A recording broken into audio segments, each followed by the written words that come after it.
செத்துப்போன ஆலாசியத்துக்கு 2 பசங்க.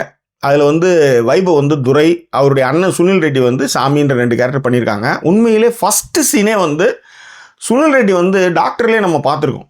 என்ன அதில் வந்து அந்த பொண்ணுக்காக எப்படி ஜொல்லுலாம் விட்டுட்ருப்பார் அப்படின்றத நம்ம அந்த சின்ன சின்ன எக்ஸ்பிரஷன்லேயே ரொம்ப நல்லா பண்ணியிருந்தார். இந்த படத்தில் ஃபஸ்ட்டு சீனே வந்து வனிதாமணி சாங் ஓடிட்டே இருக்கும். இவர் வந்து அப்பா என் ஸ்கீயை பார்த்தீங்களான்னு கேட்டுட்ருப்பார்.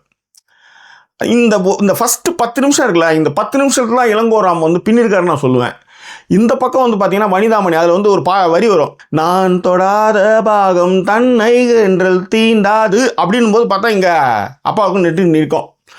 இதை பார்க்கும்போதே வந்து என்னையா இது அப்படின்னு பார்க்கும்போதே டக்குன்னு இந்த பக்கம் வந்து பார்த்த விழி பார்த்தபடி பூத்து கிடக்கன்றது இங்கே ரொம்ப முக்கியமான டேர்ம். இது இந்த பூத்து கிடக்க, அதாவது எப்படி வந்து மஞ்சுமல் பாய்ஸில் வந்து உண்டான அந்த பையனை வந்து வெளியில் தூக்கும்போது அந்த பஞ்சு அந்த இடத்துல ஒரு உண்டான அந்த சாங் வருது இல்லை, அதுக்கு இணையானது தான் இந்த பாட்டை வந்து பிளேஸ்மெண்ட் பண்ணிடுறது. பார்த்த விழி பார்த்த மாதிரி பூத்து கிடக்க முடிஞ்சு போச்சு. இந்த பக்கம் பார்த்தா கோட்டர் வாங்குற இடத்துல போகிற மாதிரின்னு வச்சுக்கேன். இது எல்லாத்தையும் விட வீட்டில் வந்து அந்த பையன் வந்து பார்க்குறாரு, யாரே நம்ம வைபவ் வந்து இப்போ அண்ணன் பார்த்துட்டாரு, பையன் வந்து பார்த்துட்டு அப்பாவுக்கு வந்து சரக்குலாம் வேணுமான்னு கேட்டுட்டு திரும்பி பார்த்தா பெருசு நீட்டி நிற்குது. தமால் அதுக்கு வந்து பெருசுன்னு அந்த டைட்டில் போட்ட இடத்துல இந்த படம் எனக்கு ரொம்ப பிடிச்சிது.